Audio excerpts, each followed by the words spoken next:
Eh bien, ici à Moscou, après les hymnes nationaux, la situation dans ce groupe, celui de la Suisse et de l'Union soviétique, vous la connaissez certainement. La Suisse est en tête, 3 matchs, 5 points. Le Danemark, deuxième, 3 matchs, 4 points. La Norvège, troisième, 5 matchs, 4 points. Puis l'Éire, qui n'a fait que match nul hier soir à Dublin, 4 matchs, 3 points. Et l'URSS, 3 matchs, 2 points. Après un début en blanc, il faut le préciser, Engel dans les buts. En défense, Ludi numéro 2, Inalbon numéro 3, Verli numéro 5, Egli numéro 4 et Schellibaum numéro 11. Et puis au milieu du terrain, Geiger 7, Barberis 8. Hermann 6, Breguilis et Briguer en attaque tout seul, esselé face à la défense soviétique, numéro 9. Son remplaçant Brachler, Maté de Castel, China, Souter et Burgener, dont on salue le retour en équipe nationale. Et puis, pour l'Union soviétique, qui joue donc en rouge, Dassaïev dans les buts. En défense, Soulak-Velidze numéro 2, Larionov numéro 5, Vichevski numéro 3, Temyanenko numéro 4, Alainikov à mi-terrain avec le numéro 6, Litovchenko numéro 8, Gavrilov numéro 9, Gotsmanov numéro 7, en avant Protasov numéro 10 et Kondratiev numéro 11. Donc un changement dans les deux équipes par rapport au match de Berne. Chez les soviétiques, en défense, réapparition de Soulak-Velidze numéro 2, et il est dangereux. Son tir est très puissant à mi-distance, alors que chez les Suisses, Schellibaum numéro 11, qui doit fermer le couloir de gauche par rapport à Engel, alors qu'ici, il se trouve, oui, bel et bien sur la gauche par rapport à Engel, et lui a pris la place de China. Ce sont les seuls changements par rapport au match de Berne. Résultat 2 partout, avec un but à l'ultime minute, voire après le temps réglementaire de Egli. Engel. Alors il est clair que, selon toute probabilité, la Suisse s'apprête à livrer ici, au stade Lénine, devant, oui, il y a peut-être maintenant 70 000 spectateurs, une bataille défensive, un seul attaquant de pointe, objectif match nul. Je crois pouvoir interpréter ainsi la formation de l'équipe donnée par Paul Wolfisberg. Encore qu'ici, les Suisses attaquent par... Il y avait Brière sur cette action. Et intervention de Verli. Verli qui était tout de même, et c'est à signaler, à 40 mètres de son gardien Engel. Donc Verli a le souci de faire remonter sa défense et d'éviter que la pression soviétique, qui risque tout de même d'être assez forte ici au stade Lénine, ne le soit trop pour que l'équipe de Suisse puisse garder sa lucidité. Le match sera en effet très très difficile. L'Union soviétique ici est redoutable. Elle avait même battu le Portugal pour la qualification au championnat d'Europe par 5-0. Barberis, bien joué pour Hermann. Barberis, Alainikov, demi-défensif de l'Union soviétique qui récupère. Et puis Soulak-Velidze, si je ne fais erreur, c'est bien lui avec le numéro 2 qu'on retrouve. Il était présent au Mondial 82 en Espagne, Soulak-Velidze. Brady tac, appuyé, et puis un soviétique au sol, l'intervention de Schöter. Un soviétique au sol. Il fait certainement un des deux défenseurs centraux, qui est peut-être Wisniewski, qui a joué à Berne. Non, c'est Larionov. C'est Larionov qui est au sol, qui a été touché par Brégui à 40 mètres à peu près de la cage de Dassaïev. Ici à Moscou, il pleuvait tout à l'heure. Maintenant, la pluie a cessé. Le terrain est très très légèrement gras car il a plu également hier, puis en fin de matinée. Et s'il y a 70 000 spectateurs, il y a certainement à cette affluence, peut-être même davantage que 70 000 spectateurs, deux raisons. D'abord, l'Union soviétique joue son premier match en Union soviétique dans cette qualification. Et puis d'autre part, c'est le 2 mai, mais ici, la fête du travail dure 3 jours, puisque tout est fermé. Le 1er, le 2 et le 3 mai. Engel. Retour à Engel après une passe de Inalbon. Verli, attention. En ce qui concerne l'équipe de Suisse, donc on note la présence de 5 défenseurs en principe. Sur le côté droit par rapport à Engel, le numéro 2 de Ludi, qui doit essayer d'occuper et de bloquer le boulevard, là, sur la gauche de l'attaque soviétique. De l'autre côté, dans le même rôle, en principe, Schellibaum. Au milieu, Verly arrière libre. Puis Inalbon et Egli sur les avant de pointe. En principe, comme à Berne, Inalbon sur Kondratiev. Et puis Egli, qui prend le rôle, en quelque sorte, de Ludi, marquerait Protasov. Geiger, lui, est commis à la surveillance de Gavrilov. Puis au milieu du terrain, il y a encore Barberis, le 8, Hermann, le 6 et Brady, le 10, qui joue plutôt dans l'axe, voire sur la gauche. Et devant Briguère, qui est en ce moment entouré par 34 soviétiques qui vont donner un coup franc à 45-50 mètres de Engel. Gotsmanov. Faute et glisse selon l'arbitre, M. Sköter. Et attention au coup franc donné par les soviétiques. On en a eu un ou deux exemples à Berne, une ou deux illustrations. Généralement, ils tardent à tirer, discutent un peu, et puis tout à coup, c'est le jaillissement. Gavrilov. Bonne balle frappée par Alainikov, je crois. Et intervention d'un des juges de touche.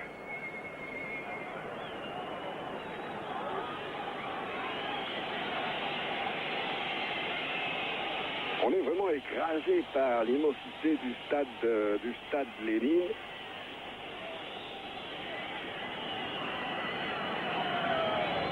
Où les joueurs nous apparaissent comme des Lilliputiens très très loin des cabines où nous sommes. Nouvelle intervention de M. Stöter pour une faute d'Hermann, Heinz Hermann. Talonnade ratée de Listochenko, récupération par Schellibaum. Alors on va voir si la Suisse peut immédiatement essayer de jouer en contre-attaque et se développer en contre-attaque. Ce n'est pas du tout le cas. Balle très profonde, sortie d'Engel. Engel qui trouve une très longue... Non, pas de touche. Hermann à la réception. Hermann avec Larionov. Shulak-Velidze.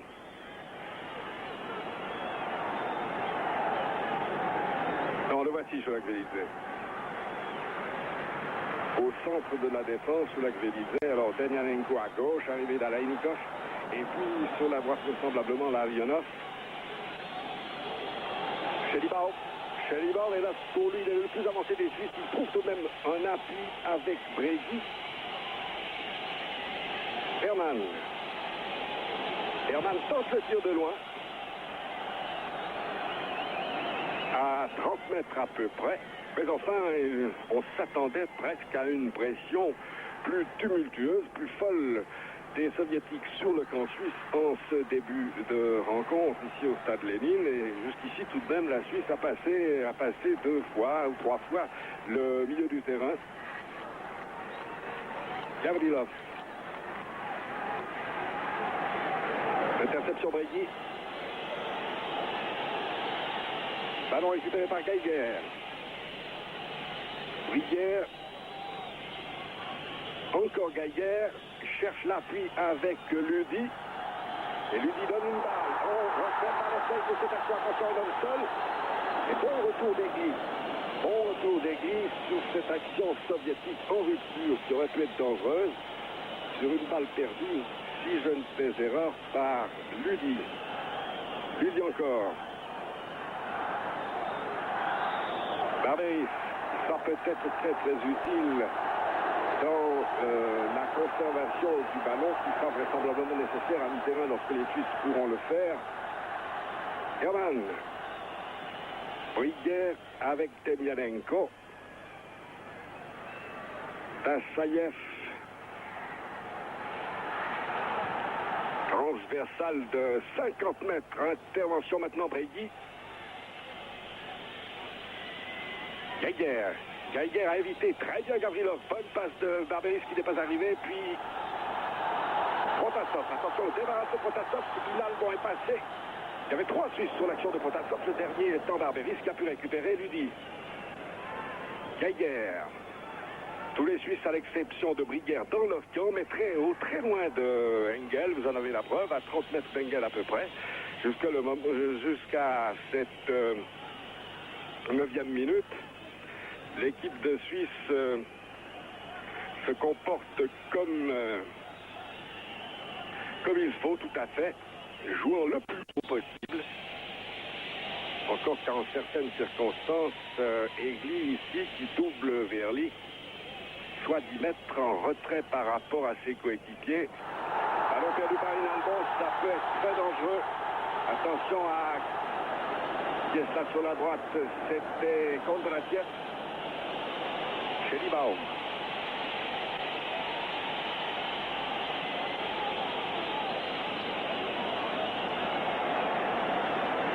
Alors Protasov, le numéro 10. Verly. On cherche à savoir, Egli est là dans l'image, il vient d'en disparaître. Et apparemment, là, il n'opérait pas, il n'exerçait pas sur Protasov. Un marquage très serré. Vous avez peut-être Malofeyev dans l'image, l'entraîneur des Soviétiques. Engel.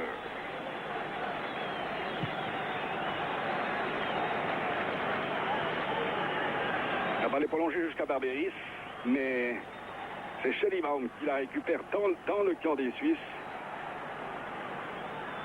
Alainikov, Larionov.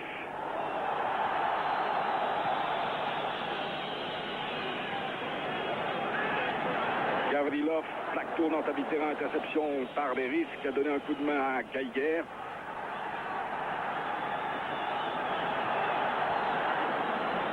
Gotsmanov, intervention Ludi, puis Barberis, puis de l'arbitre M. Schröters. Pour une faute soviétique cette fois-ci. Les 10 premières minutes se sont plutôt bien passées pour l'équipe de Paul Wolfisberg. Je rappelle que dans cette équipe, un seul changement par rapport au match de Berne. Disparition du deuxième attaquant qui était China et présence de Schellibaum en défense sur le flanc gauche dans le même rôle que Ludi à droite. Ludi dont le rôle a été pris dans ce match en principe par Egli. La tête d'Inalbon qui était fixée cette fois-ci sur Protasov. Geiger. Mais la balle n'est pas récupérable pour les Suisses. Wisniewski. Shulak-Velidze en force et en profondeur. Protasov et Inalbon. Alors plutôt Inalbon sur Protasov et Egli sur Kondratiev. Mais c'est de plus en plus laborieux et difficile pour les Suisses. Et la balle maintenant ne sort que très épisodiquement de la moitié de terrain des Helvètes. Récupération par Hermann d'abord, puis Brière. Egli. Et apparemment, à distance, là, vu du haut des tribunes, les Suisses paraissent assez calmes, très concentrés en ce début de match. Ils ont évité le couac de Bruxelles lorsque, préparés à se défendre dans un match fameux contre la Belgique, ils avaient encaissé un but à la deuxième minute. Ils ont évité en tout cas cette aventure malencontreuse en ce début de rencontre. Shulak-Velidze, retour Gotsmanov.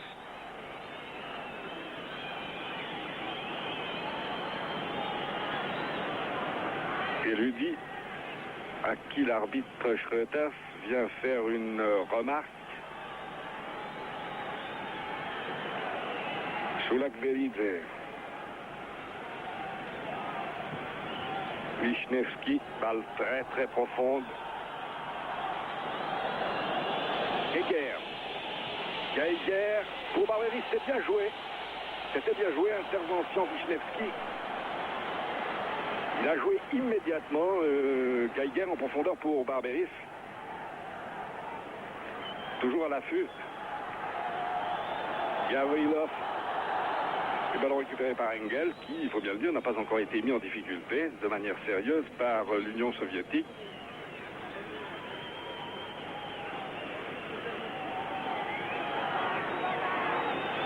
Et si la Suisse est acculée de cette manière longtemps, il faudra des nerfs très très solides pour résister.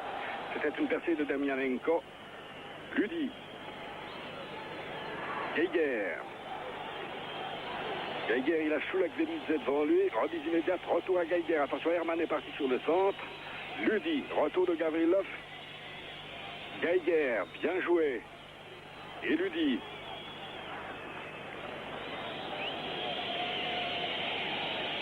Retour à la position de départ avec Egli. Bregui, Egli. Où est Verly? Il est monté d'un cran, il est à mi-terrain. Encore Geiger, une certaine liberté à mi-terrain ici pour Bregui, pour les Suisses qui jouent à un rythme volontairement pas trop élevé. Bregui bien joué pour Briguère. Verly, voilà pourquoi Verly était monté. La progression a été certes lente, mais enfin la balle est tout de même arrivée aux 16 mètres soviétiques et Verly s'y trouvait. Ils peuvent à tour de rôle, mais particulièrement Verly, tenir un rôle dans la construction du jeu helvétique. Ludi, comme les latéraux d'ailleurs, enfin les obturateurs de couloir, selon l'expression consacrée, couloir ou corridor, c'est-à-dire les bandes latérales, les ailes. Et Geiger au coup franc, alors que le soleil fait son apparition sur le stade Lénine. Ballon subtilisé à Heinz Hermann. Larionov. Chouac Felice. Alors Egli a eu le dessus.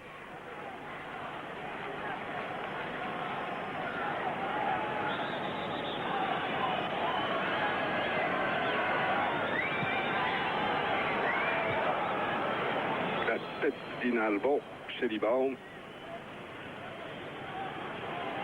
Ils sont en plus de 2000, les supporters helvétiques, mais nous ne savons pas où ils sont dans le stade et compte tenu de notre isolement, nous ne savons pas s'ils manifestent. Attention à ce temps intervention de M. Freuters, mais le débordement n'était pas mauvais du tout et le centre bien adressé par Alain Nikov.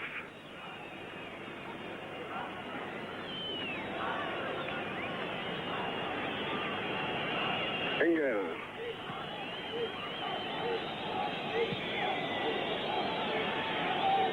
Ils sont 5 soviétiques autour de Briguère qui n'était appuyé sur cette action que par Barberis.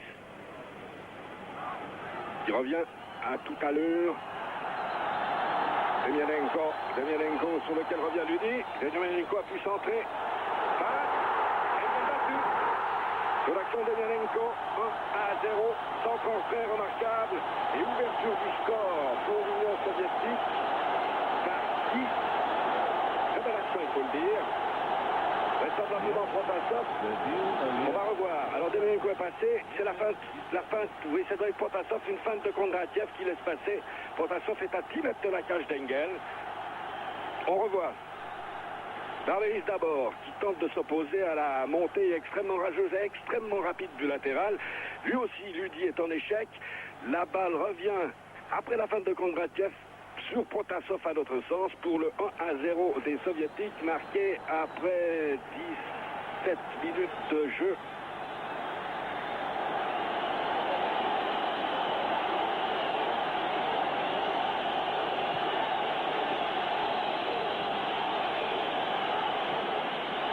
Et la surimpression ne nous a rien appris quant à l'auteur du but soviétique. Il faut dire que cette double réalisation, si j'ose dire, puisque je me permets de répéter que nous avons deux moniteurs qui sont distants d'1,50 m à peu près l'un de l'autre, sur l'un desquels on voit le jeu, puis l'autre certaines phases, certains ralentis. Engel. Et ça n'est pas facile parce qu'on ne sait pas exactement quelle image vous avez, vous, sur votre écran, à certains moments. Alors une image du marqueur de but.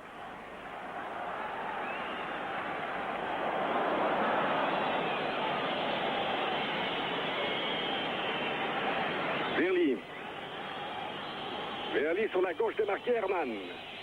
La balle ne parviendra pas à Hermann, à Lainikov. Puis Gotsmanov directement à Dassaïev,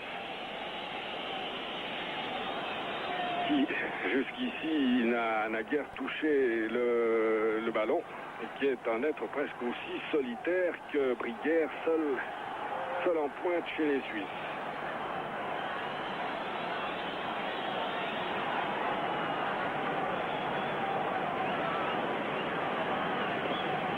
Alors 1-0 pour l'Union soviétique par Protasov. c'est bien ça.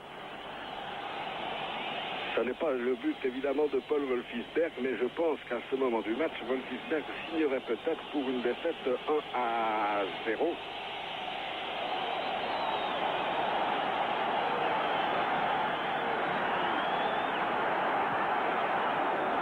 Ludy, interception. Ça repart par Herman. L'auteur du but, là, le numéro 10, Protasov au milieu de l'image, puis Briguère. Briguère qui a éliminé Šulek Velice. Verly. Egli pour Ludy.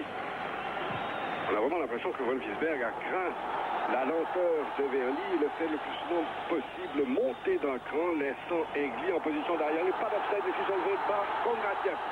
Long crochet, balle au centre. Attention, on va pouvoir s'en sortir, mais avec pas mal de difficultés sur cette action dangereuse menée sur le flanc droit. Celui que doit garder Schellibaum. Bréguy, qui n'arrivera pas. Si, Bréguy est arrivé, il a un espace libre devant lui, mais il est complètement déporté sur l'aile droite. Offside de Barberis sur l'action de Bréguy. 20 minutes de jeu, 1-0, Protasov à la 17e minute de jeu. Très joli centre en retrait, très jolie feinte également de Kondratiev et volet relativement facile à une douzaine de mètres de Protasov. Le revoici. Attention à sa puissance de tir en pleine course. Protasov, c'est bien, c'était pas mal vu là. Il a manqué un petit peu de réaction, le demi qui devait être Litovchenko ou Alainikov. Difficile de le déterminer. Briguère, un petit peu rudoyé et tout à fait sacrifié aux avant-postes en ce début de rencontre.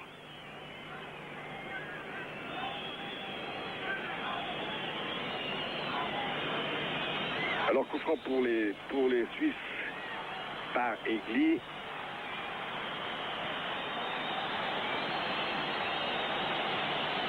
Bonne balle pour Schellibaum. Choc violent entre Schellibaum et Larionov.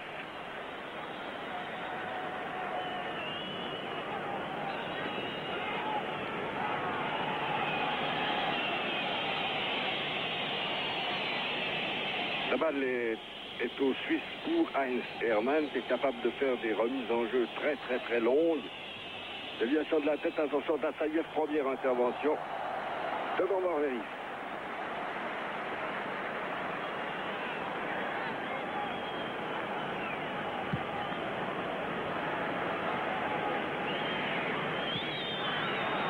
Attention à l'arrivée de Egli, un petit peu...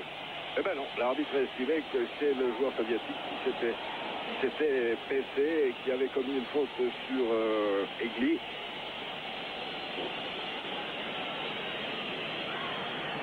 Il laisse jouer à mi-terrain les soviétiques. Geiger a beaucoup de liberté sur cette action.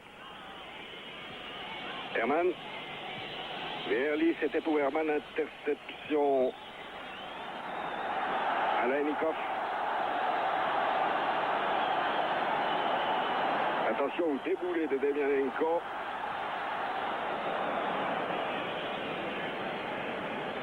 Verly. Ludy. Barberis en déviation. Non, il ne peut pas. Il est légèrement touché à la cheville par Kotsmanov. Wisniewski. Puis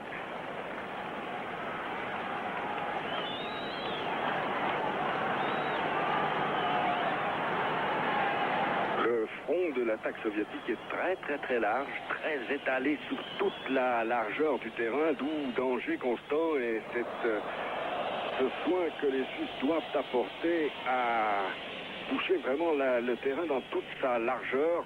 On revoit un ralenti assez fugitif d'ailleurs. Intervention Šulek Velice sur Briguère.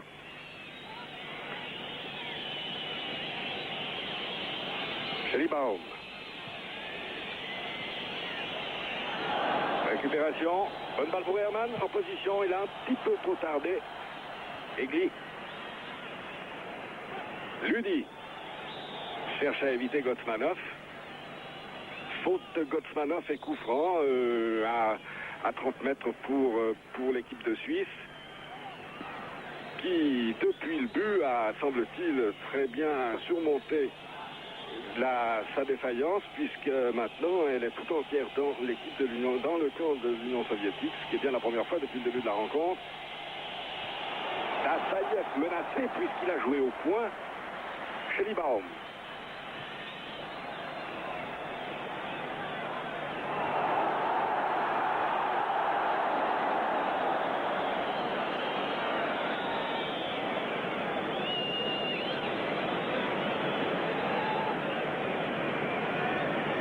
Schellibaum qui était revenu. Mais l'arbitre, M. Schoeters, Belgique, avait sifflé. Egli.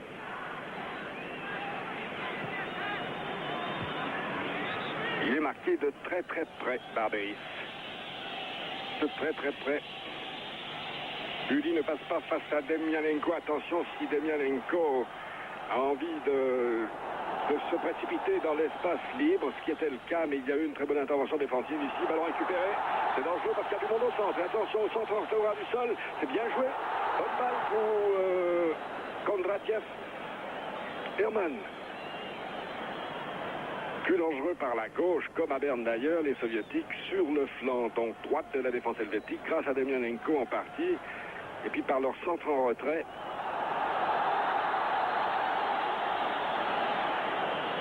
Egli est intervenu sur une action de Kondratiev et remise dégagement au 6 mètres pour l'équipe de Suisse. 25 minutes de jeu dans cette première mi-temps. 1-0, 17e Protasov pour l'Union soviétique.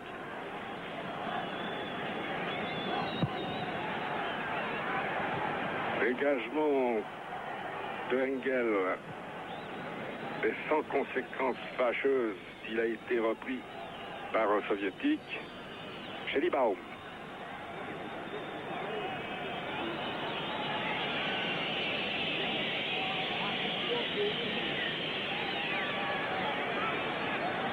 Bregui.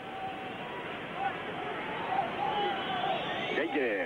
Appel de balle dans l'axe du terrain de Bregui. Schellibaum n'a pas été assez prompt. Est-ce que sa vitesse de course va lui permettre de récupérer ce ballon? Toujours Schellibaum avec Alainikov. Puis Larionov.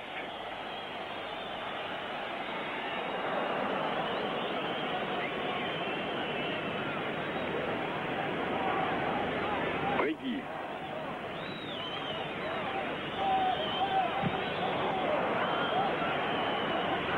Brière qui n'a d'autres ressources que d'essayer de passer en force, mais qui est constamment, littéralement cerné par 3 défenseurs soviétiques, en tout cas en de nombreuses circonstances. Un plan de Tassaïev, franc pour la Suisse par Heinz Hermann. Il y a peut-être une possibilité à côté, avec un joueur qui jouait les innocents à côté d'Hermann. Pas de soviétique sur l'action de rupture. Récupération par Verly, c'est curieux. Il n'y en avait que sur l'aile gauche, marqué d'ailleurs par Ludi.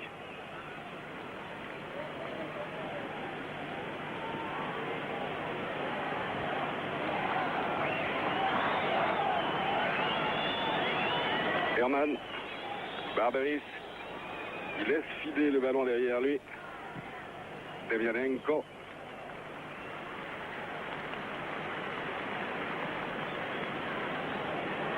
On aurait tendance par instant à considérer que l'orage est passé, que la poussée soviétique a été plus nette aux environs du quart d'heure, avec une concrétisation à la 17e minute par Protasov, mais que depuis la 20e minute, c'est-à-dire maintenant depuis 8 minutes approximativement, la Suisse a pu se dégager et porter la balle dans le camp des soviétiques. Alainikov, retour Wisniewski, Alainikov. Bonne utilisation là le long du couloir. Est-ce qu'on va pouvoir aller plus loin chez les soviétiques? Engel devant Gavrilov. Engel à qui dégager? Eh bien, ils sont 2 devant. Barberis cette fois-ci et Brière. Brière pas s'il résistera longtemps au laminage opéré par les défenseurs soviétiques. Enfin, il obtient de temps en temps des coups francs, comme celui-ci, à 35 mètres de la cage de Dassaïev, tiré par Herman. Attention, il y a Ludi sur l'aile gauche, qui était monté pour placer un coup de tête. Schellibaum. Ça ne sera pas facile de passer, ils sont deux, mais Schellibaum passe. Schellibaum passe, il a Brigier à côté de lui, long centre, Brigier en pivotant. Bonne action helvétique ici à la 29e minute de cette première mi-temps. Avec en guise de conclusion ce tir en pivot de Brigier après cette action de Schellibaum qui a tout de même éliminé deux hommes dont Gavrilov chez les Soviétiques avant de centrer pour Brigier. Pas trop de danger tout de même pour le gardien d'Assaïev.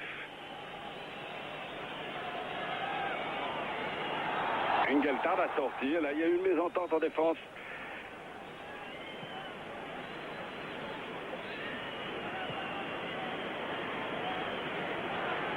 Et M.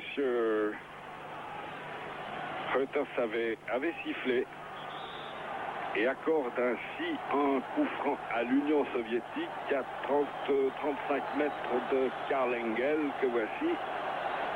Dans le mur, Herman,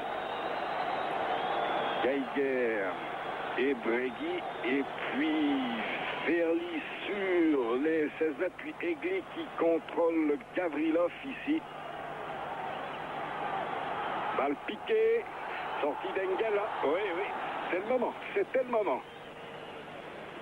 Devant Kondratiev, qui décidément va très vite, Kondratiev. On revoit l'action.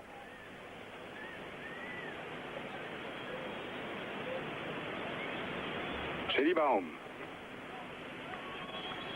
Brigui pour Schellibaum, à qui la balle a échappé. Et intervention de Verly,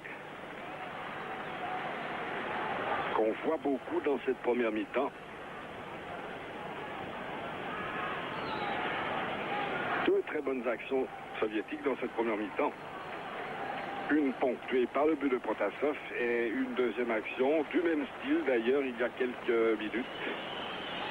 Une certaine domination, mais pas aussi écrasante que certains le prévoyaient. Et sur les dégagements d'Engel, comme ici, en pointe avec Brigier, il y a tout de même Barberis. Et puis Herman, en tout cas en cette circonstance. Herman, déviation pour Brigier. Bonne remise, c'est bien joué pour Brigui. Appel de balle de Barberis sur la gauche, espace libre sur la droite. Brigui. Schellibaum, il a Herman à côté de lui. Mais ce n'est pas mal. Maintenant, depuis quelques minutes, les Suisses parviennent à construire quelques actions diverses. D'ailleurs, présence d'Egli sur l'aile droite. Egli a passé. On ne sait pas ce qui se passe sur le terrain. On ne sait pas très bien quand l'arbitre intervient.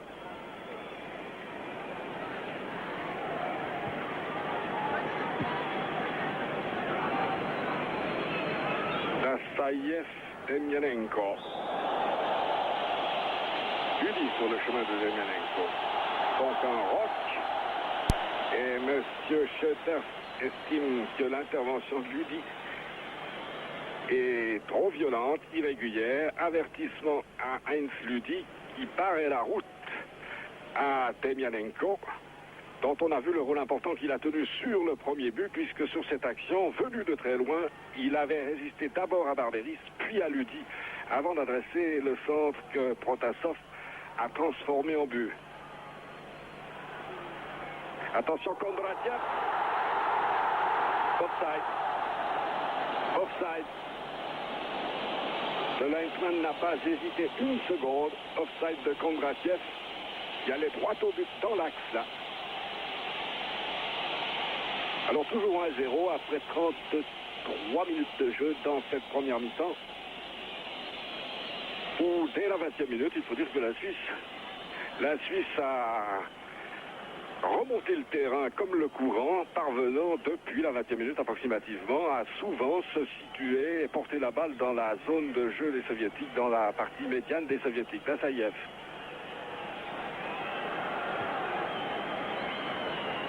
Herman. Schellibaum. Bregui. Heinz Hermann, des possibilités pour lui sur la gauche avec Brière, puis de l'autre côté avec Geiger, mais il faudra y aller de l'autre côté parce qu'il y a un mur rouge à franchir. Litovchenko. Et puis Larionov.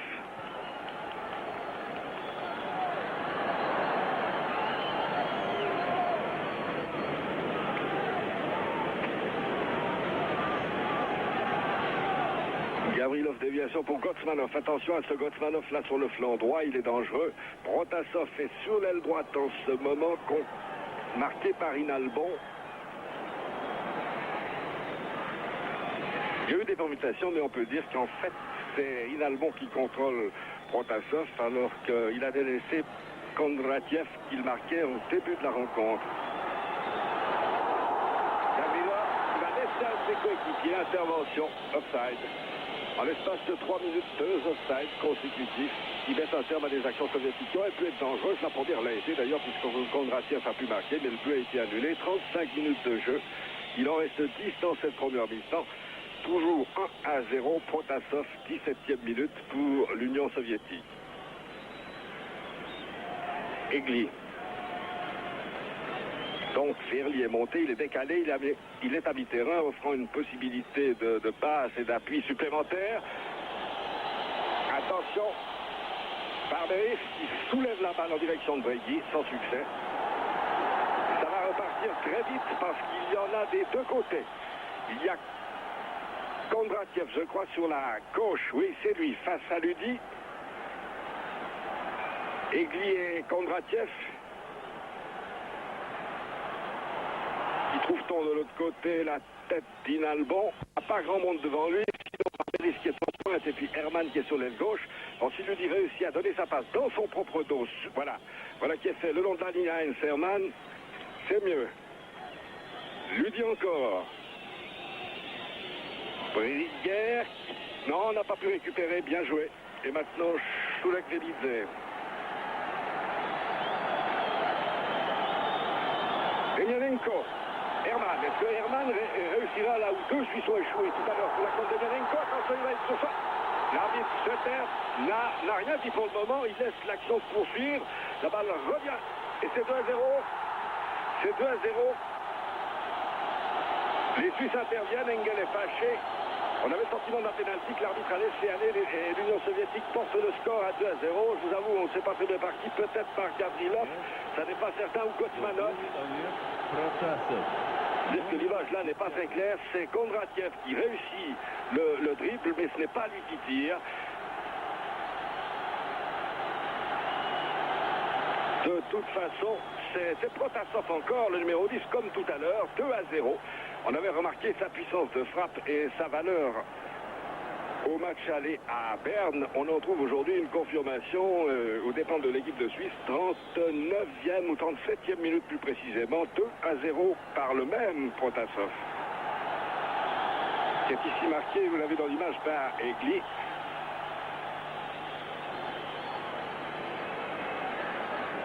Schellibaum. Attention Gavrilov.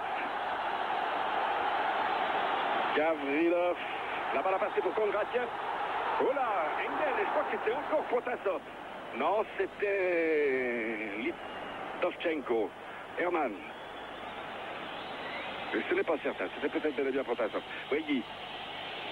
Bregui, en position Bregui, et cueilli à l'orée des 16 mètres par un défenseur qui doit être Wisniewski, le numéro 3. Alors un coup franc. Une chance pour l'équipe de l'Union soviétique, de l'équipe de Suisse, pardon, à 6 minutes de la mi-temps. C'est la meilleure chance jusqu'ici apparemment. C'est le coup franc le plus proche de Dassaïev. C'est donc pour Bregui. À côté de lui, il y a Schellibaum, puis Heinz Hermann. Est-ce que Bregui va tenter le tir direct ou passer latéralement à Heinz Hermann?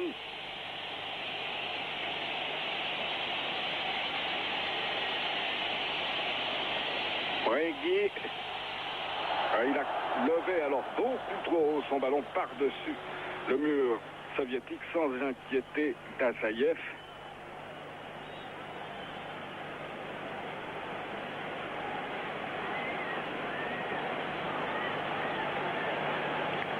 Et à quelques 6 minutes de la mi-temps, la Suisse est menée par 2-0. N'a que très peu inquiété le gardien soviétique.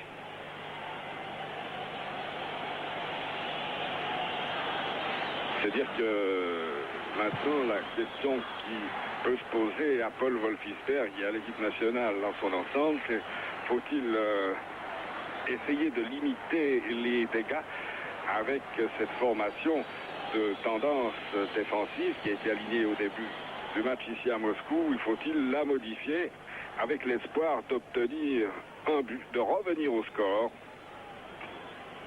face à cette équipe de l'Union soviétique qui joue pour la première fois?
Sur son sol, qui a joué 3 fois à l'extérieur, faisant 2 points, un à Berne et puis un en Norvège, perdant en Eyre à Dublin, et qui certainement va faire ou essayer de faire le plein de points ici sur ces 4 matchs, c'est-à-dire 8, qui porterait son total avant d'aller jouer, enfin son total sans tenir compte du match à jouer au Danemark, à 10, qui paraît un total suffisant pour se qualifier pour le Mexique dans un groupe où trois équipes sont assez proches les unes des autres si l'on considère les résultats obtenus jusqu'ici. De l'inquiétude, de l'anxiété dans le visage de Karl Engel.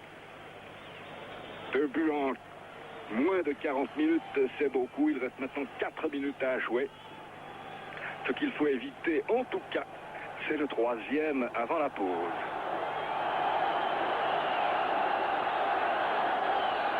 Gavrilov. Grand centre avant.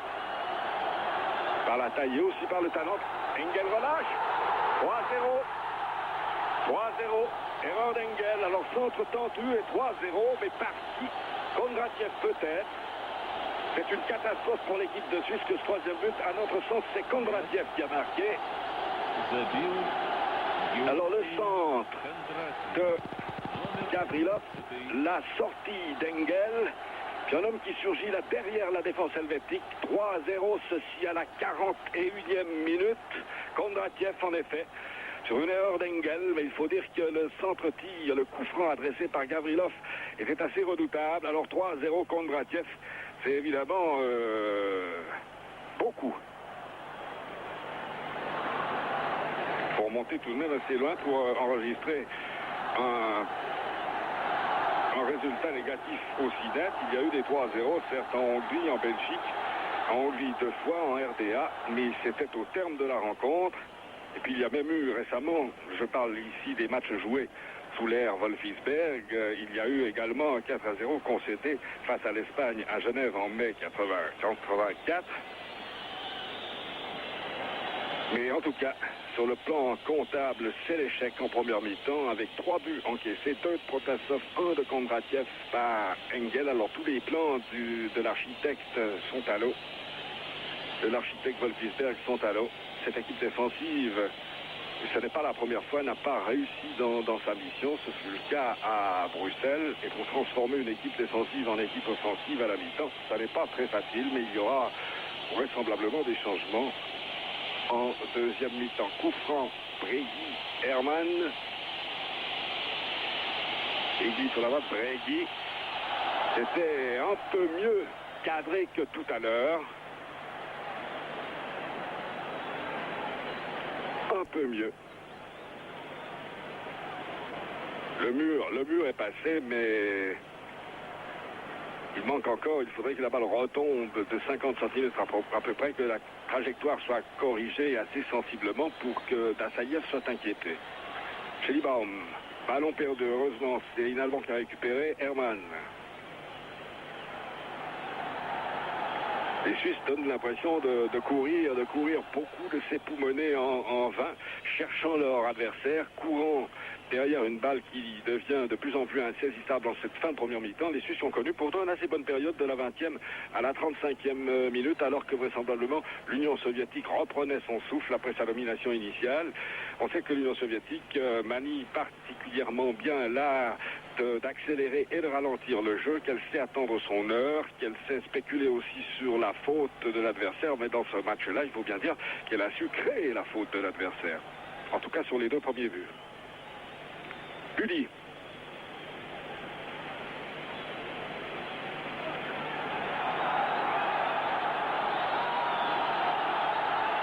Et on y est passé, et Guy aussi, un homme surgit dans le dos de la défense. Ludi ne sait plus que faire. Sauvetage miracle, tête de Kondratiev. Tête de Kondratiev. Action dont la phase finale a été plutôt curieuse, mais la défense a été complètement submergée par cette action. Elle n'attendait pas le jaillissement de Kondratiev ici, qui n'a fait qu'effleurer la balle. Ludi reste un petit peu sans réaction. Puis, un premier tir détourné, Kondratiev a suivi, plonge et porte la marque. Alors là, c'est la catastrophe. Cette fois-ci, c'est la catastrophe. 4-0. On n'osait pas vraiment... on ne pensait pas à un pareil effondrement de l'équipe de Suisse. Certes, les pronostics n'étaient guère optimistes compte tenu de la valeur de l'adversaire et du dispositif qui était là vraiment pour tenir jusqu'à la mi-temps. Laquelle nous vous donnons rendez-vous.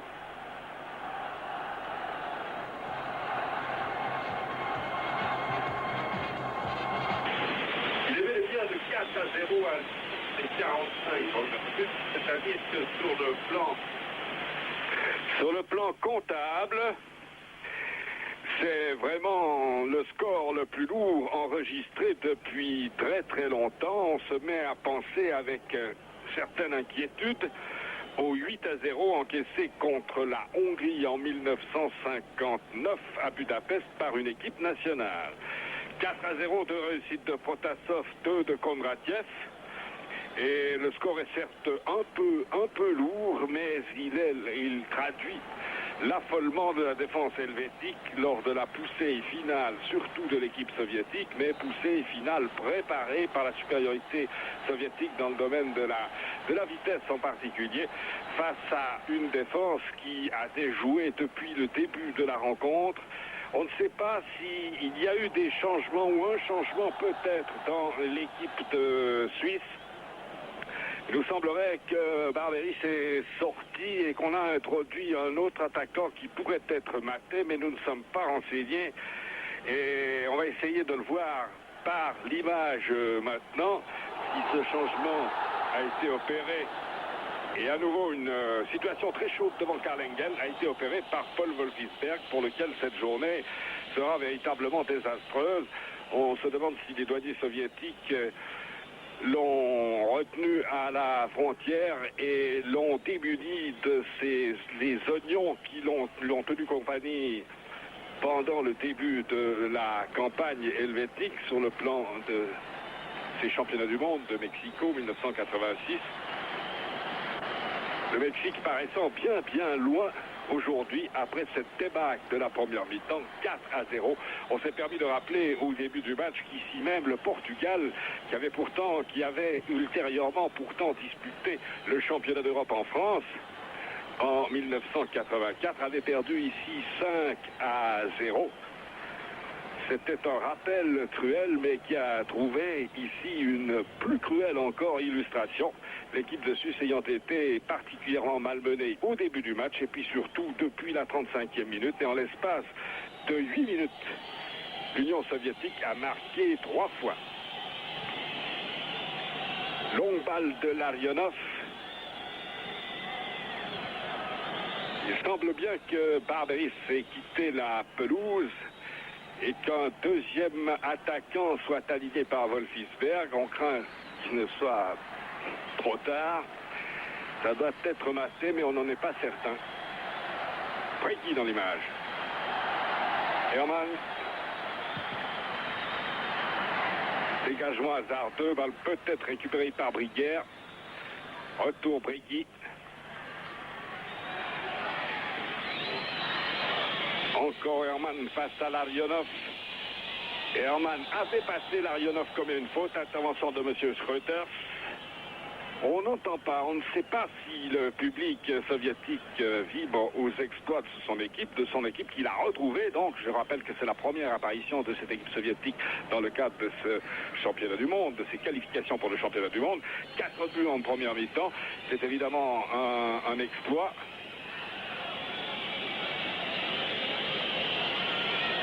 Alors il n'y aurait pas de changement, semble-t-il, dans cette équipe de Suisse. Barberis serait sur la pelouse. La tête de Gotsmanov et intervention de l'arbitre. Pas de changement dans l'équipe de Suisse. Oui, Barberis est bel et bien là. Pas de changement non plus, bien sûr, chez les Soviétiques, dont les deux attaquants de pointe, Protasov et Kondratiev, qui étaient marqués individuellement, ont marqué deux fois chacun. Ils avaient d'ailleurs manifesté déjà leur valeur à Berne lors du match du 2-2. Et ce soir, il a éclaté, comme a éclaté la défense helvétique. Alors, Larionov. Il a du champ libre, Larionov. Renvoi de Egli. Puis Schellibaum. Wisniewski. Tous les Soviétiques dans le camp des Suisses.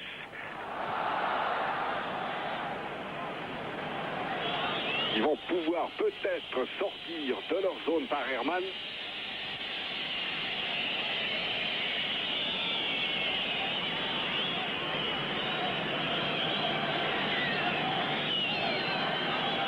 Les plus pessimistes, enfin ceux qui passaient pour les plus pessimistes avant la rencontre, pouvaient penser éventuellement à un 3-0 et se disaient qu'avec une défaite de 2-0, la Suisse s'en tirerait bien parce qu'elle ne connaîtrait pas, la Suisse, toujours la même dose de chance qu'elle a connue dans le match contre la Norvège, en partie contre le Danemark, voire à Berne contre l'Union soviétique. Mais personne n'allait jusqu'à un 4-0, surtout à la mi-temps, car on ne voit pas comment les choses pourraient s'arranger pour l'équipe de Suisse face à cette équipe de l'Union soviétique qui, en fait, à l'exception des 4 buts, ne s'est créé que 2 ou 3 autres occasions. Sortie de Dassaïev, qui ne relâchera pas la balle devant Barberis. Gotsmanov.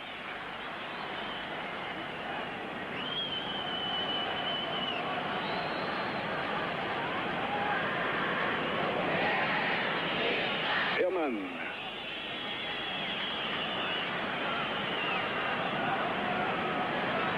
C'est sur le plan de la vitesse que l'écart entre les deux formations paraît le plus grave. Briguère avec Choulak-Felice.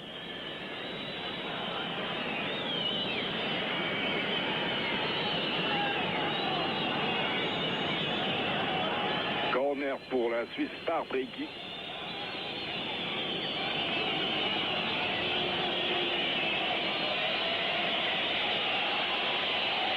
Bregi, très longue balle, Dassaïev laisse aller dans son dos. Et corner de l'autre côté par le même Bregi.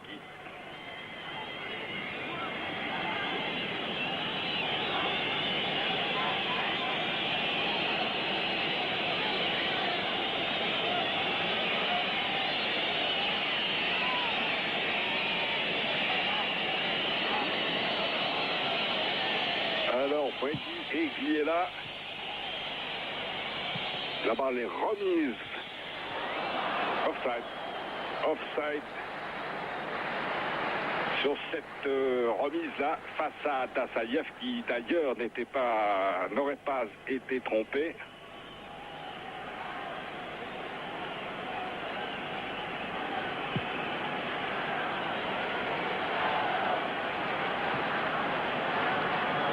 Briguère.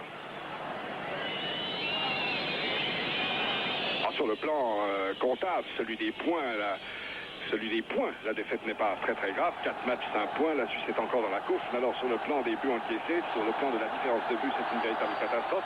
Et surtout, sur la base de la démonstration qu'a faite l'équipe nationale en première mi-temps, on doit se demander si on ne vivait pas dans l'illusion depuis l'automne de l'an passé.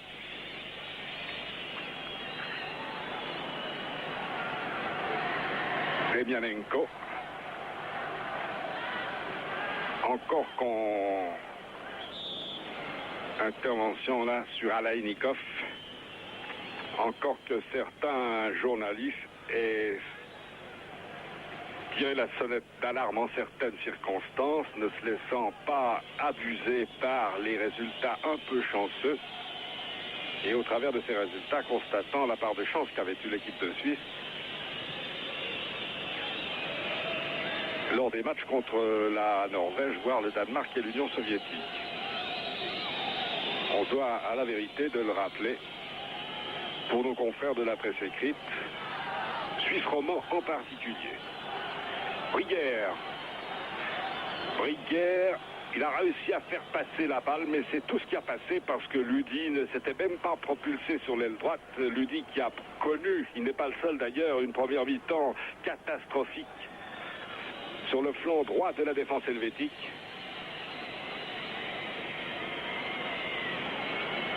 Alors, Dassaïev.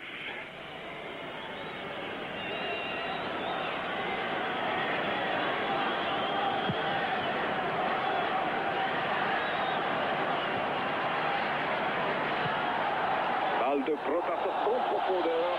Et intervention une nouvelle fois irrégulière de Ludi qui véritablement ne sait plus très bien où il en est, ne sait plus à quel adversaire il a affaire et qui à chaque coup presque accroche le dit adversaire, ici permettant à l'Union soviétique de tirer un coup franc à 25 mètres.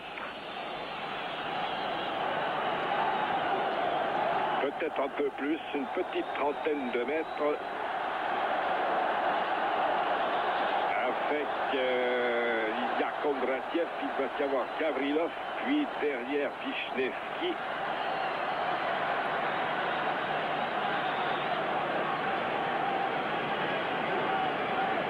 Alors Gavrilov, Kondratiev, Protasov et puis Litovchenko sur la voie. Protasov, Litovchenko. De peu. De très peu. Ceci après 8 minutes de jeu dans cette deuxième mi-temps, toujours 4-0. Ceux qui se seraient absentés trop longtemps, qu'ils se rassurent, il y a toujours 4-0. Le score n'a pas été aggravé. La Suisse a tiré 2 corners tout à l'heure, aux environs de la 5e minute. C'est tout. Très longue balle pour Briguère, interception Vishnevski. Dassaïev. Demianenko. Alors, s'il en a l'intention et le loisir, il pourrait à nouveau faire des dégâts parce qu'il est parti très vite là-bas sur la droite pour poursuivre l'action relayée par un de ses coéquipiers, Kotsmanov, Larionov. Larionov et Shelibaum, Larionov, Gavrilov, pour qui Alaïnikov, la balle ne passe pas. Alors que c'était bel et bien Demianenko qui suscitait la passe en profondeur dans l'axe face à Engel, là. Brady. Un temps de retard, ballon récupéré par les Soviétiques après la tentative de passe de Brady. Kosmanov donne immédiatement le coup franc. Demianenko. Mauvaise transversale. Non, mais ce n'était pas Demianenko, c'était Kondratiev. Encore Brady avec Litovchenko. Verli, Herman et Brady. Briguère. Retour à Breguet qui paraît bien disposé. Il a du mérite parce que dans ces conditions-là, pour retrouver un embryon de morale, il faut le faire.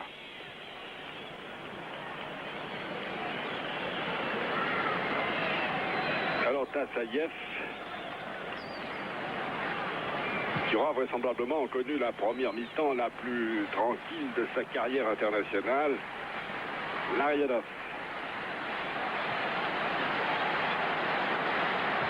Kondratiev avec Inalbon. Kondratiev, non, il ne s'en sortira pas et pourtant il a failli extraire cette balle d'une mêlée où il était rudoyé par Inalbon. Verly.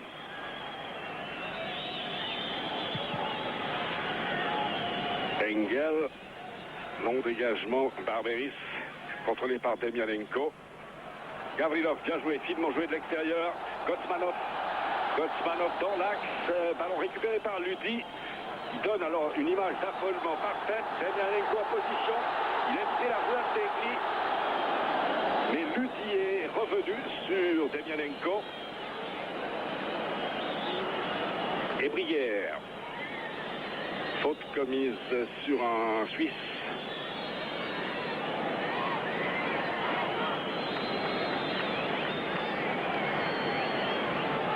Certains pensaient que les points faibles soviétiques résidaient dans la défense, et particulièrement du côté de Larionov numéro 5 et Vishnevski numéro 3. On n'a pas eu l'occasion de faire le constat puisque Larionov que voici et le numéro 3 Vishnevski n'ont pas été beaucoup sollicités par l'attaque helvétique inexistante.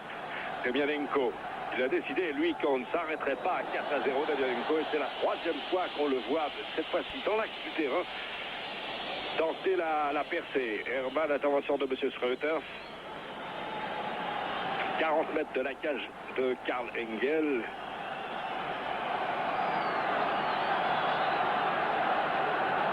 Coup franc peut-être par Litovchenko ou Alainikov. Kondratiev. Larionov. Il joue au pas les soviétiques, une petite accélération. Et arrivé le Kondratiev qui à chaque coup surgit derrière les défenseurs. Breguet transversal pour Verly. Devant Verly, Egli. Ils n'ont pas été plus à l'aise que Ludi et Schellibaum en première mi-temps. C'était une balle pour Egli qui était montée. Il y a quelques Suisses qui y croient encore, qui cherchent tout de même à créer le danger. Gotsmanov. Transversal par Protasov pour Gavrilov. Gavrilov, longue balle pour qui? Demianenko. Alors attention, Demianenko face à Ludi. Demianenko cherche à passer le long de la ligne de touche. Il ne passera pas. Mais il obtiendra le corner. Il avait pourtant une possibilité avec Gotsmanov. Il a préféré l'affrontement direct avec Ludi. On a vu le visage de Geiger qui traduit, ma foi, assez bien le désarroi total de l'équipe de Suisse.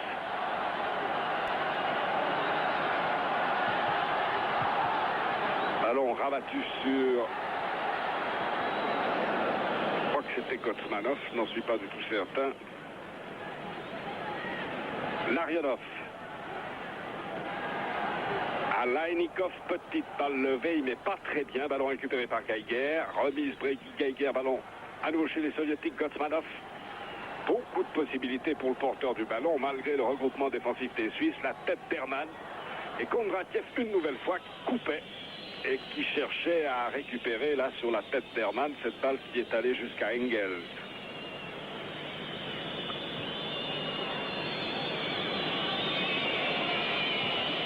Hermann.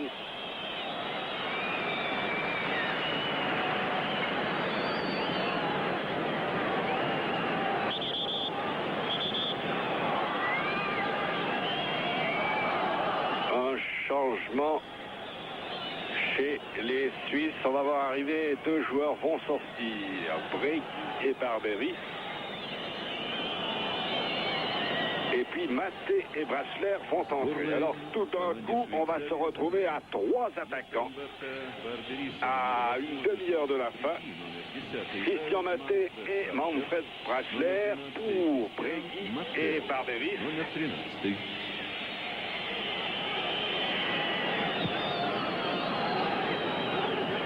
Attaquants après avoir joué la première mi-temps avec un seul Brière.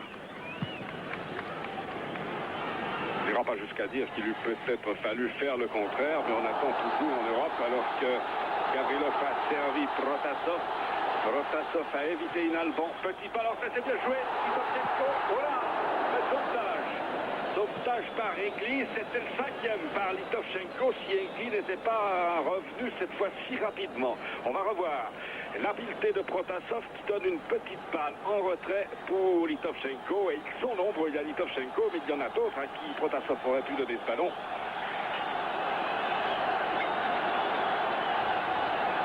Gavrilov sur le corner. Gavrilov Engel. Qui n'a pas dû s'amuser en premier temps. Certes, il a commis une erreur sur le coup franc du même Gavrilov qui a permis à Kondratiev de marquer, de porter le score à 3-0, mais devant un quintet aussi affolé devant lui, on ne saurait lui adresser de trop vives critiques. Gavrilov.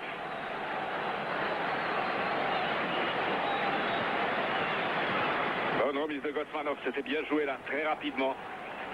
Et les Suisses courent, Maté est arrivé trop tard. Litovchenko, Gotsmanov, retour Gotsmanov. Et qui s'est rué, la Suisse va pouvoir se libérer par Maté. Nouvelle apparition assez timide du soleil sur le stade d'Edine, où la Suisse est menée à 30 minutes de la fin, un peu moins 28 minutes de la fin par 4-0. Et Maté, par sa montée offensive, a obtenu quelque chose, un coup franc à 20 mètres de la cage de Dassaïev par Herman. C'est Gavrilov qui fait écran avec un de ses coéquipiers, Gotsmanov, devant Herman. La volée, là, a failli réussir. C'eût été le premier tir adressé, vraisemblablement, dans le cadre des buts de Dassaïev. Kondratiev. Protasov, pardon. On attend toujours, disons-nous tout à l'heure, l'équipe en Europe, dans le monde, qui aurait l'audace d'aller jouer à l'extérieur avec 3 attaquants, se disant que contre l'Union soviétique, ça aurait pu être la Suisse qui aurait tenté de tenir ce rôle. Jouant contre l'Union soviétique, on ne pouvait guère que comptabiliser de points et qu'il eût été peut-être plus gênant pour les soviétiques d'affronter une équipe curieusement offensive à l'extérieur. On sait que ce genre de fantaisie n'est pas très courant dans le football. Mais finalement, lorsque par son dispositif tactique, dans l'alignement des hommes, on accepte d'être dominé, il ne faut pas être très surpris d'être mené largement à la mi-temps. On sait que même la Juventus, qui est pourtant pas de ses maîtres dans l'art de conserver un résultat à l'extérieur, l'a conservé certes récemment à Bordeaux, mais tout de même en connaissant une fin de match relativement difficile. Herman. Maté. C'est pas un cadeau que d'entrer ici au stade Lénine alors que le score est de 4-0 pour Maté qui avait fait 2 apparitions jusqu'ici sous le maillot national alors que Brasler est plus expérimenté. Brasler qui n'a pas encore touché la balle d'ailleurs à l'aile gauche. Egli. Attention à Gotsmanov.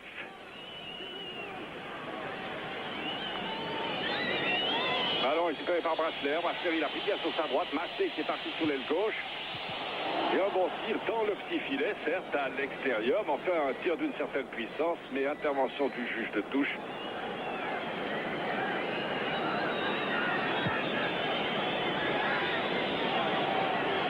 On revoit.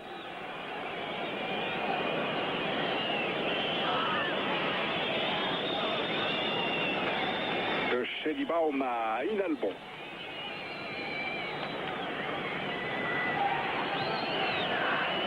En ce début de deuxième mi-temps, les Soviétiques donnent l'impression de prolonger le 1er mai et de profiter pleinement de leur deuxième jour de vacances, puisqu'ici, cette fête se joue, cette fête dure 3 jours. Choulak-Velidze.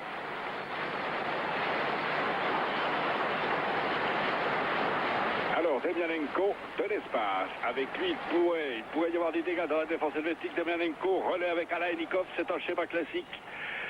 Alaïnikov, petite passe, une touche de balle. Gavrilov, Gotsmanov, Gavrilov. Geiger court en vain. Remise Demianenko. Litovchenko, ça tourne à la démonstration, ça en devient gênant. Gavrilov. Gavrilov encore. Et la balle ne passe pas cette fois-ci.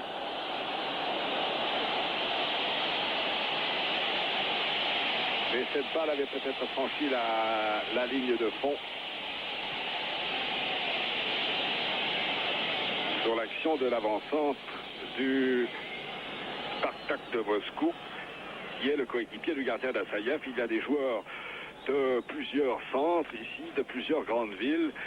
C'est un amalgame de Dniepr, de Minsk, de Tbilissi, encore que de Tbilissi, il n'y a qu'un joueur, c'est-à-dire Choulak-Velidze, de Moscou bien sûr, et même de Leningrad, avec la présence d'un joueur de Zénith Leningrad, c'est-à-dire Larionov.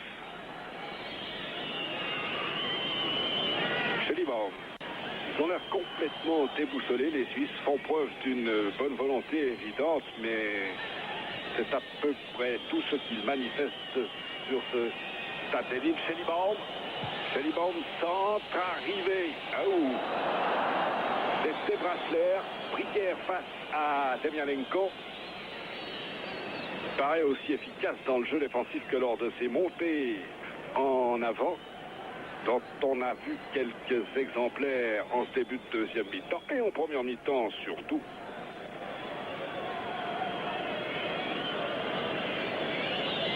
Brasler.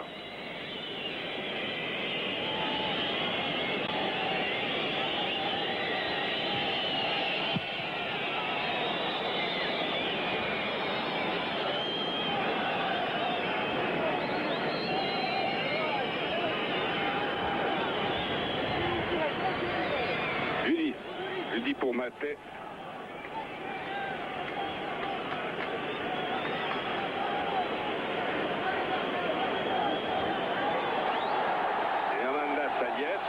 Grande difficulté. Rassaïev, très longue balle, mais le Soviétique est en pointe et tout seul. Alaïnikov. Brasler. Monsieur, je préfère un site Brasler un petit peu plus de modération.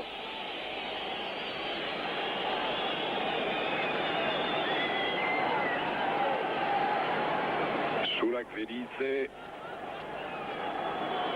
Gotsmanov, ça passe pas. Kaman. Et le pauvre Maté face à Choulak-Velidze. Ou plutôt à Vishnevski.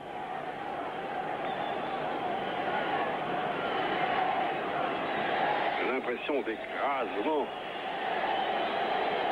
est terrible vu d'en haut de la tribune. Les joueurs ont vraiment l'air complètement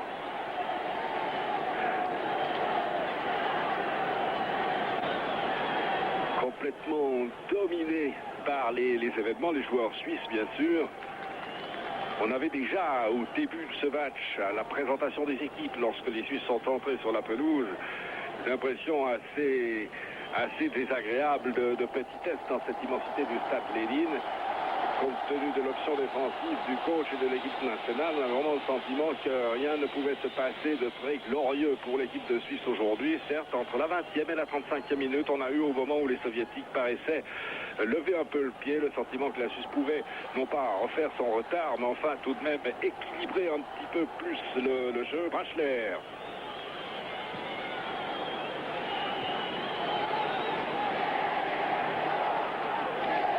faire avec Larionov.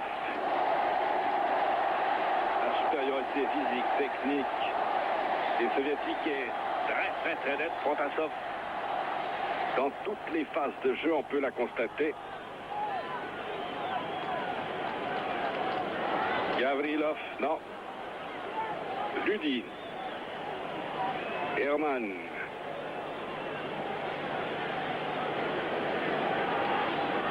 Geiger. Et Brière au sol après en contact avec Choulak-Bélizé qui ne le ménage pas. On revoit leur apparition d'un nouveau joueur soviétique, le numéro 15, qui est Cherenkov. Cherenkov, qui est sorti, semble-t-il, pour Kondratiev. Alors, Cherenkov de Spartak Moscou, ça fait 3 moscovites sur la pelouse du Stade Lénine. Cherenkov, qui n'était pas apparu dans l'équipe soviétique lors des dernières rencontres jouées par les Russes, en tout cas pas dans cette phase éliminatoire de la Coupe du Monde. Bonne balle, retour à Alainikov qui a tiré sur son coéquipier Gavrilov. Mais la balle ne quitte pas les pieds soviétiques. Larionov, elle échappe alors aux Suisses. Larionov débarqué sur la gauche. Retour de Verly et de Ludi.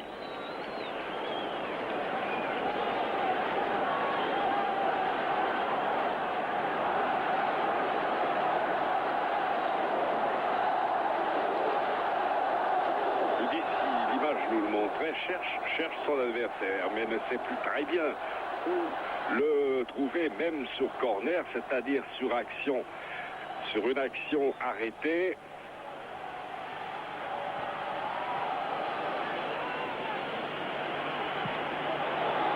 Engel.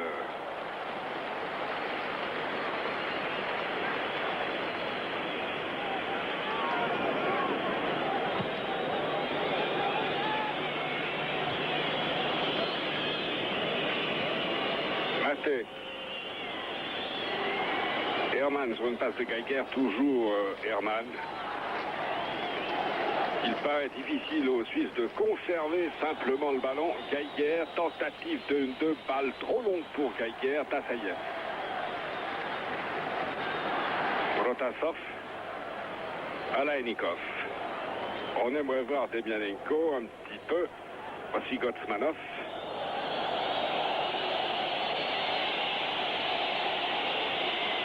Il est sagement le long de la ligne, le numéro 4 des Soviétiques, Demyanenko, attendant une passe latérale qui aurait pu lui être donnée là par Choulak-Bélizé, qui visiblement a changé d'avis. Eh bien non. Demyanenko. Alainikov. Alainikov, Demyanenko est maté. Demyanenko. Il a l'appui d'Alainikov sur la gauche. Alainikov, mais cette fois-ci tout de même, la défense suisse par Verly est intervenue. Herman.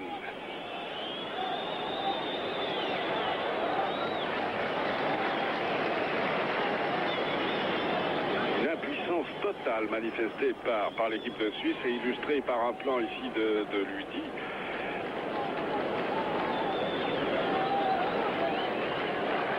Et l'URSS qui avait commencé relativement modestement cette phase de qualification redevient vraisemblablement le favori.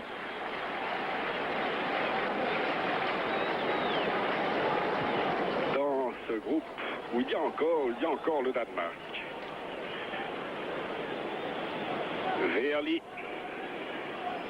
28 minutes de jeu, encore 17 minutes. Toujours 4-0. Les 4 buts ayant été marqués en première mi-temps. Protasov, 17e minute. Protasov, 37e minute. Kondratiev, 41e minute. Première balle touchée par Cherenkov. Pas beaucoup de succès pour le joueur du Spartak de Moscou. Et puis Kondratiev, 45e minute. 4-0. Inalbon.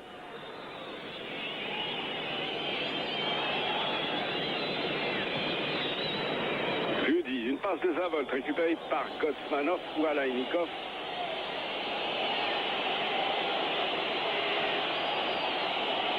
Et Gardilov qui est au sol. Après une intervention apparemment de Egli. Ça n'est pas certain. Le 14, c'est Belanov de Dynamo Kiev à qui parle Malofeyev.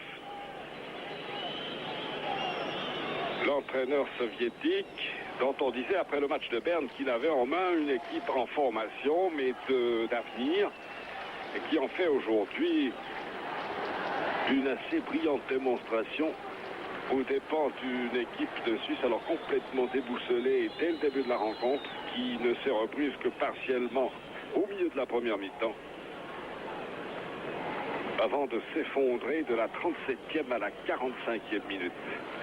Alors c'est Vitovchenko qui sort et c'est Belanov. Belanov pour Vitovchenko. Номер 8 играет Игорь Биланов. Номер 14.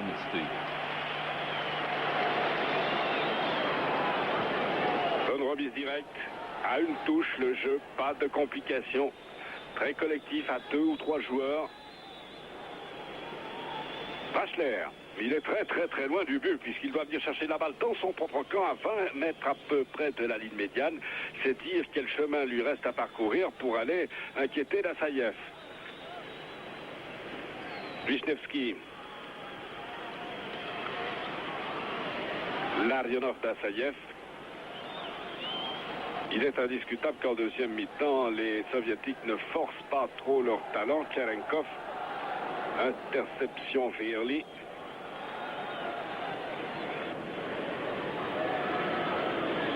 Mais leur facilité, la facilité qu'ils expriment dans les mouvements, dans la construction du jeu, aggrave encore l'impression de lourdeur et d'impuissance de l'équipe suisse. C'est Brachler. La balle a franchi, hélas, la ligne de fond. Mais là, Brachler s'en était bien sorti et a failli réussir une percée solitaire de 30 mètres approximativement. Ceci à 13 minutes de la fin.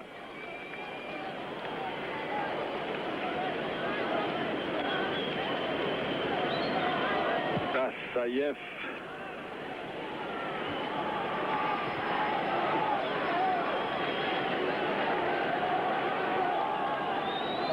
Cherenkov.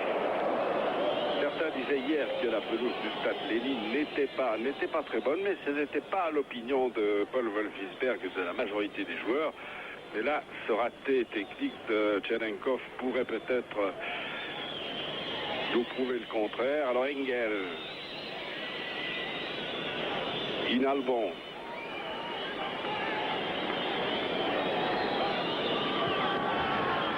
Feherli. Egli, pardon. Egli a beaucoup d'appels de balles devant, sinon de l'inlassable Briguière. Demianenko, Protasov offside.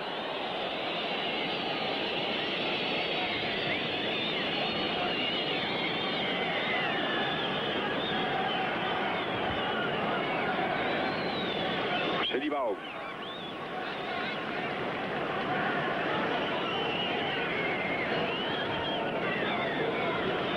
Il n'y a plus de milieu de terrain chez les Suisses, il n'y en a pas eu beaucoup d'ailleurs en première mi-temps. Enfin, il y a 3 attaquants qui attendent que leur défenseur leur donne les balles.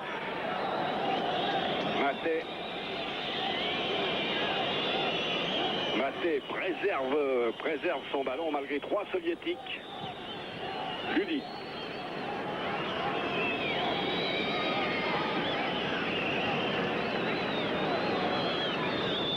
Heinz-Hermann face à Alainikov.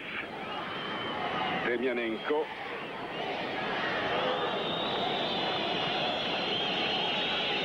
Alainikov. Retour d'Hermann.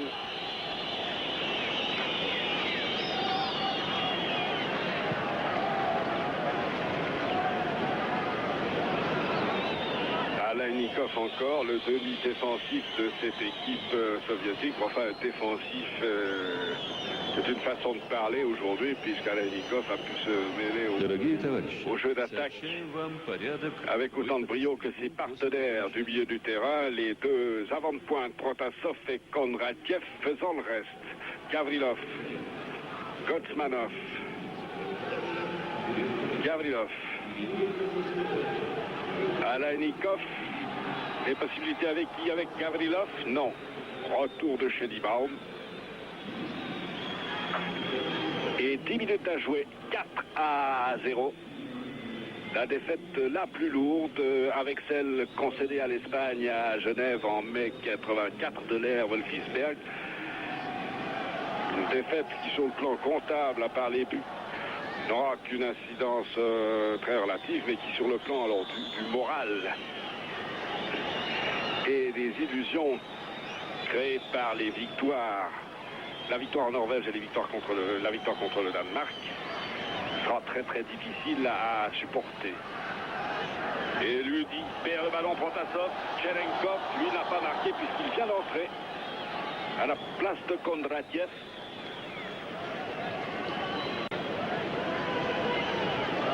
Inalbon.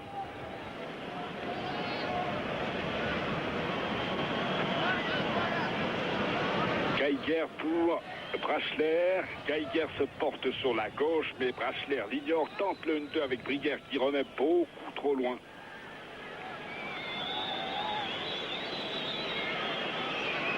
Briguer, Schelibaum. Really. Brachler.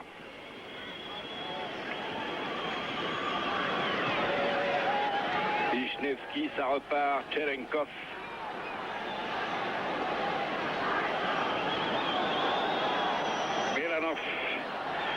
Belanov, il a Inalbon devant lui, au centre, qui Ludi, il renvoie pas très bien d'ailleurs, Herman, puis Kemianenko.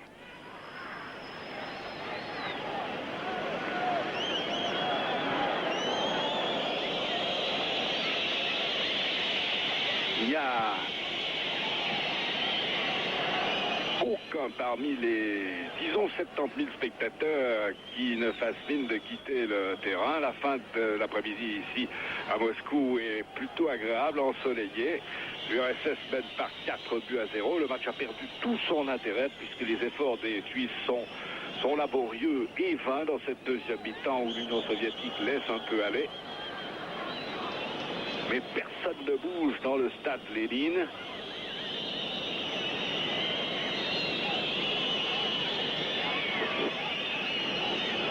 Ils savoureront la victoire de leur équipe nationale jusqu'au bout. Les spectateurs de ce stade immense et pas tout conçu pour le football. Herman.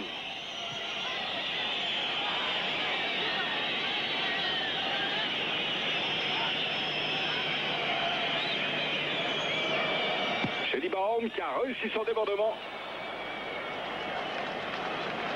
Schelibaum qui a tenté tout à l'heure, sans succès, mais cette fois-ci a réussi son débordement pour adresser un centre qui a été repris par la tête de Ferli, je crois. Pas de quoi inquiéter trop d'Assaïev à 6 minutes de la fin de cette rencontre.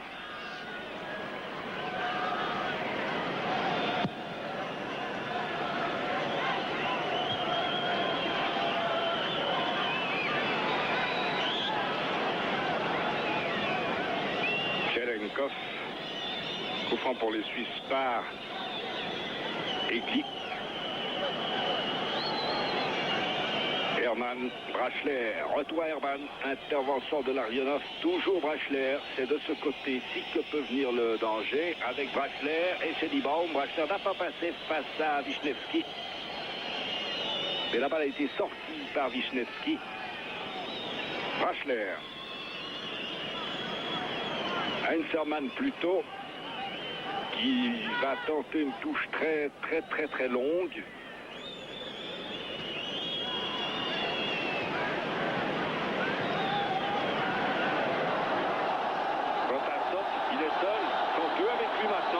sont venus très vite. Possibilité de but pour Gavrilov, peut-être. Gavrilov laisse aller. Comme ça, c'était Cherenkov, dont c'était le premier tir en direction de Engel. Kotsmanov, ça n'est pas fini. Kotsmanov entre deux Suisses, entre deux défenseurs suisses. Et faute commise à 20 mètres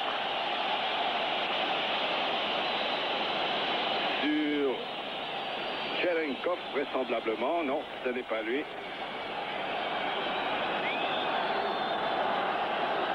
Alainikov plutôt. Coup franc pour l'Union soviétique, 40e minute.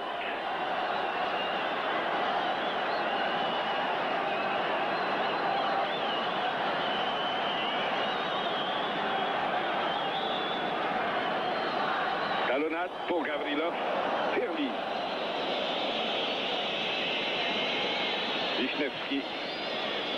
Non, pas d'offside. Oui, finalement. Selon le juge de touche.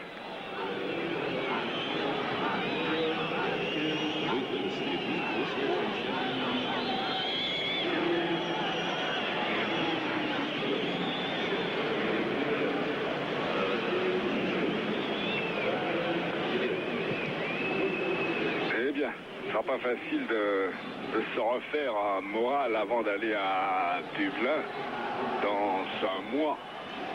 Jouer contre l'Irlande, qui n'a fait qu'un petit 0-0 contre la Norvège hier.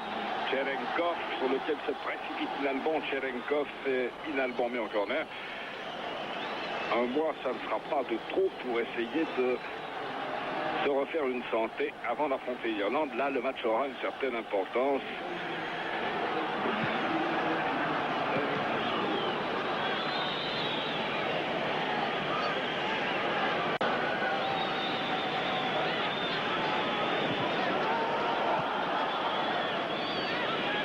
Attention à Kotsmanov. Verli. Geiger. Quand même dans l'incapacité de franchir les Suisses, premier rideau rouge constitué par les attaquants. Très longue balle d'Engel, la tête de Maté.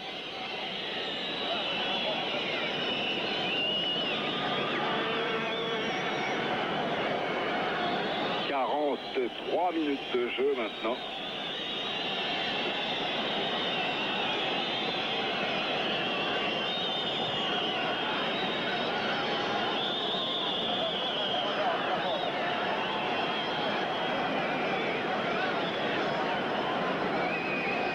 Il y a tout de même dans le public des gens qui se déplacent maintenant et qui semblent vouloir quitter le stade de Lénine.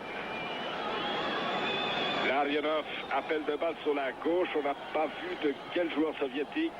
Gavrilov, qui sert de plaque tournante là au milieu de son équipe, entre sa ligne intermédiaire et ses attaquants de pointe.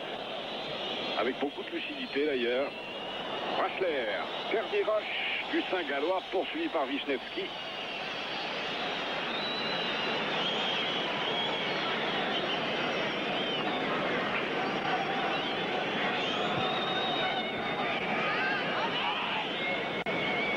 Au terme de ce match, la Suisse restera en tête de son groupe avec 4 matchs, 5 points devant le Danemark, 3 matchs, 4 points.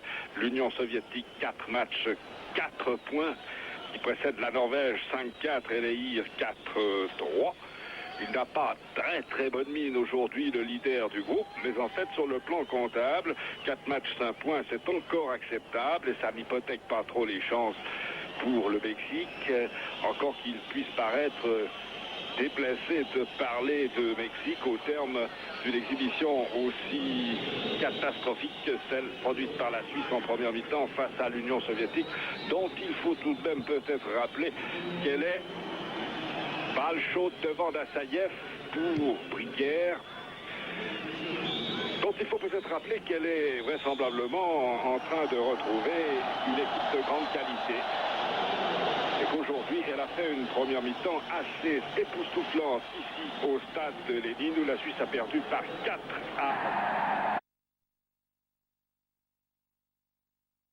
Знакомимся. Команда России, российский клуб, Белогорье Локомотив.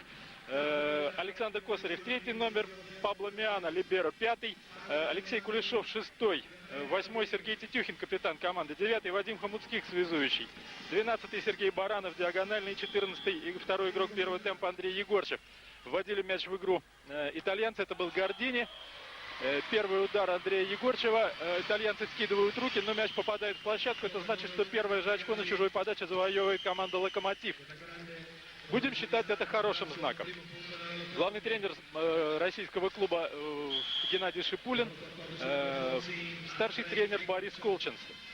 Итальянский клуб